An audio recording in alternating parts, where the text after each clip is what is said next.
Welcome back, everybody. Thank you for joining me today. I wanted to make this quick video to simply give you guys some narrative, or maybe open up a conversation with you guys about what you have heard in my system throughout the past 2-3 weeks. Okay, I have placed a lot of different videos with an entire transparent loom. Then I began to remove all of the transparent cables, went back to stock power cords on the DAC and the music server. I took out the transparent Opus speaker cables as well, and I introduced Vanta Sirius speaker cables from Griffin. You guys had a lot to say about that, okay? 2 different groups were talking to me, telling me this was happening, too much brightness. The other group was saying, and now it sounds like vinyl. It sounds very analog. It's so confusing. You guys confused the hell out of me. But I still love you guys, okay? I still love you guys because you're as crazy as I am. So talking to crazy people like me makes it even better. Now the system seems to have less clarity and resolution than it did in the past because I removed a lot of the power cords in my transparent Opus speaker cables. And I introduced Griffin Vanta Sirius speaker cables, okay?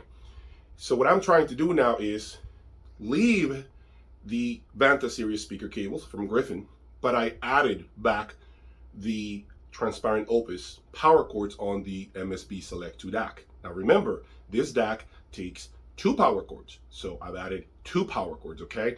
I left the Orender N30 SA with the stock power cord plugged into the STROMTANK, and of course the MSB Select 2 DAC also is also plugged into the STROMTANK, okay? So what I'm trying to do here is, again, add some of the clarity back into the system, because what I noticed in the past, what I've noticed is when the system had the most extreme clarity, some of you guys would say it's too much, it's too bright, or I couldn't sit in front of that for very long, right? And then some other group of people would say, when I dialed it back, oh, it got too warm.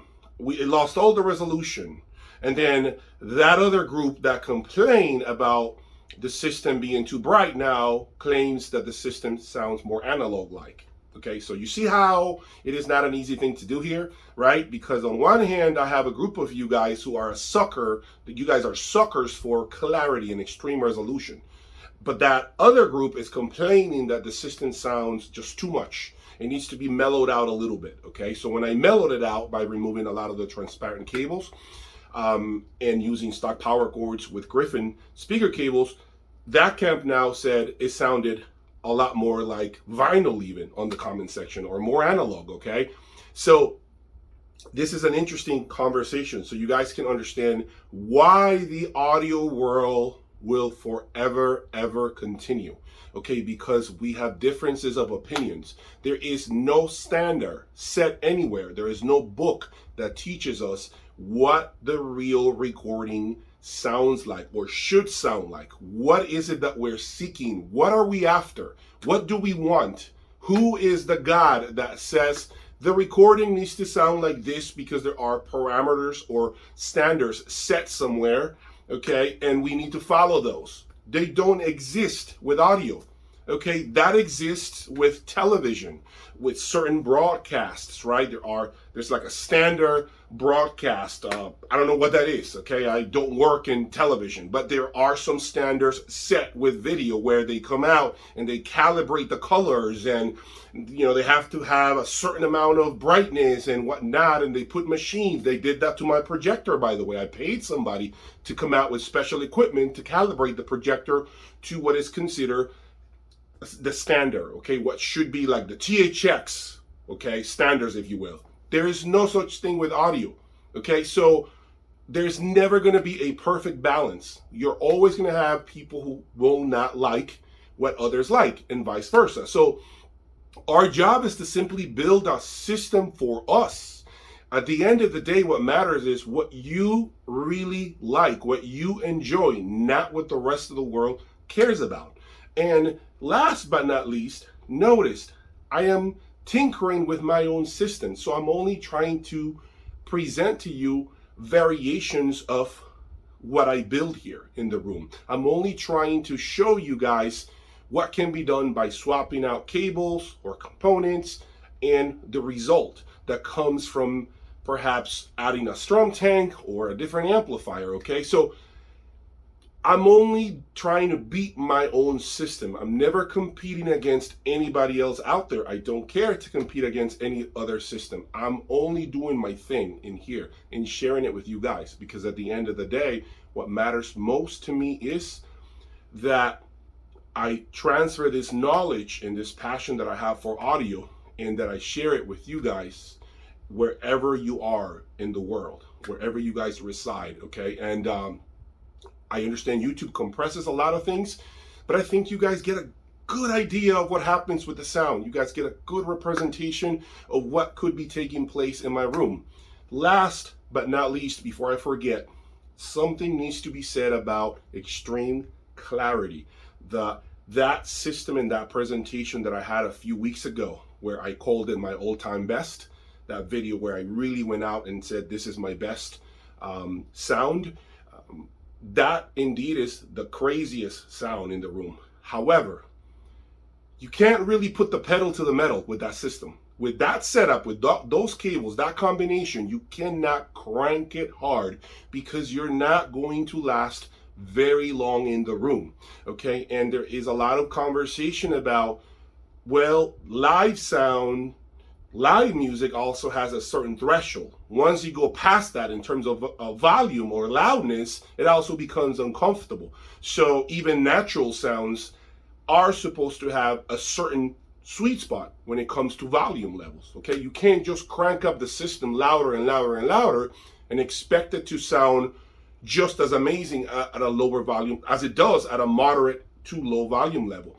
When I played that system in here in the past, a few weeks ago, I was completely into it up to a certain volume level. And I'm going to tell you that volume level seemed to be approximately 80 to 82 decibels, guys.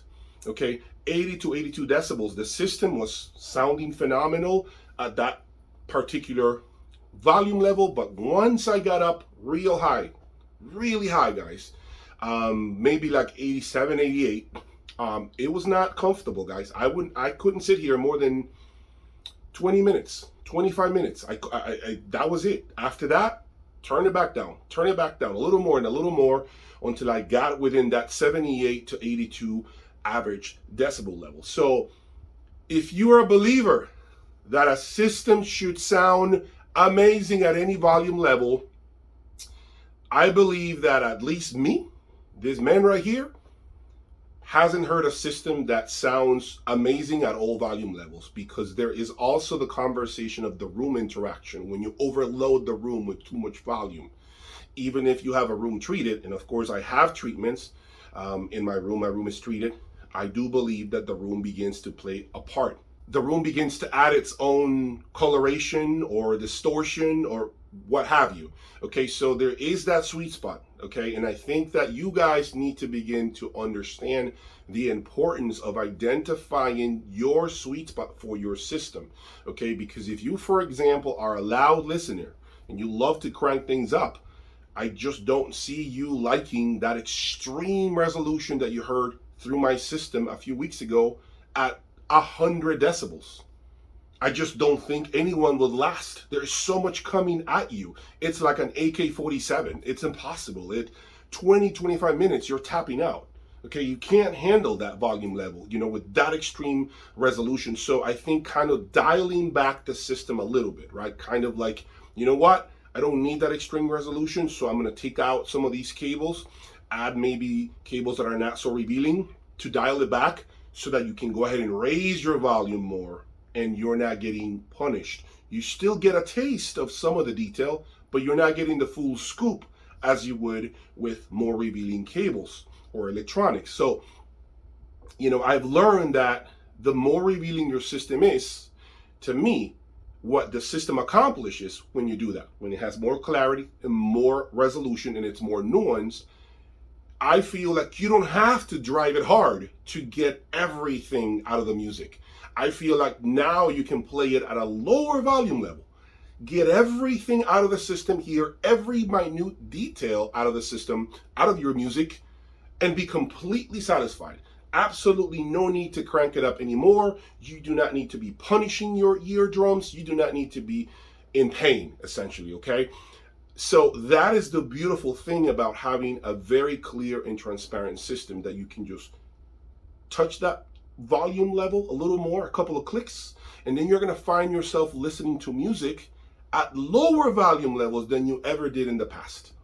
Okay, so that is something that I need you guys to 100% understand. The importance of resolution and clarity and nuance and detail, and when that can be good and when it might be too much of a good thing. It has to do with your listening habits. Okay, you have to be mindful of that. Okay, anybody who tells you different, in my opinion, my humble opinion, I think they're just completely uninformed or maybe even uneducated. I am doing the legwork here.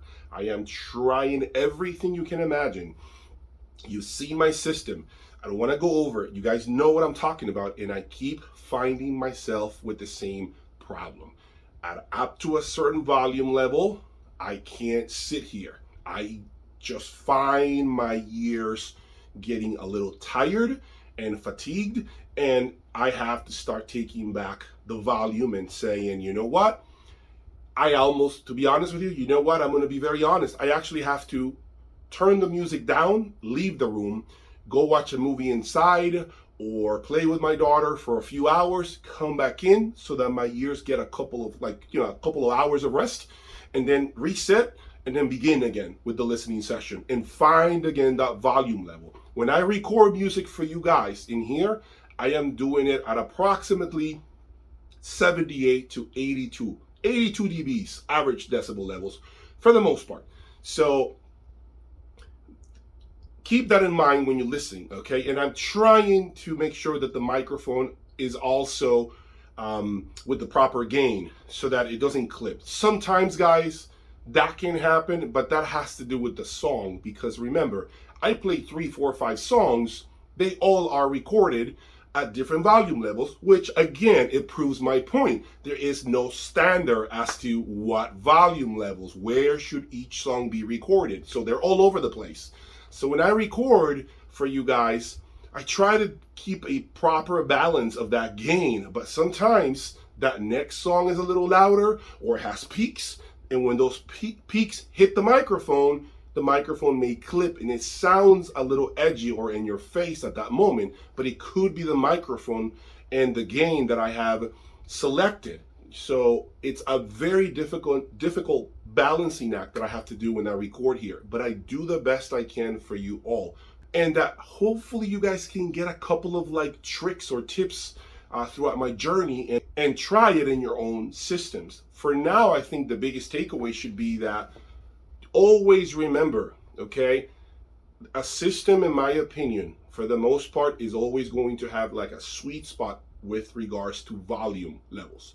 Once you step out of that, oftentimes it could be somewhat disappointing what you hear, punishing, and excruciating at times for a long listening session, not for 20 minutes. Now, I have been talking to some of you who tell me, well, Jay, I don't want to be in front of the room for 3 hours. I got an hour, man. I got stuff to do. Give me all the detail. I want to hear everything because I only have an hour, so I'm okay with that. 1 hour, they are done listening, they're out. But those of you who want to do 3, 4 hours, I just don't think it's even healthy to be blasting your system for 3 hours at 82 to 85 decibel levels, because I think that's, even if it's good sound, it's pretty loud, guys.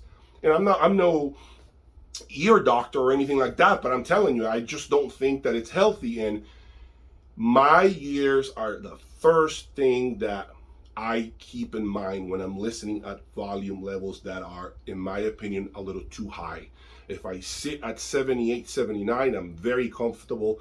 I hardly ever get fatigue. Now, with that said, I want you guys to leave me your comments underneath. How loud do you listen?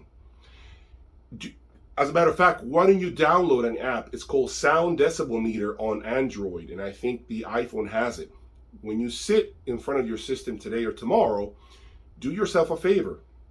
I want you guys to take approximately 90 seconds holding the phone with that app open in your hand where you sit, and give it the volume, okay, that you normally listen at, and see where you are, how loud you're listening.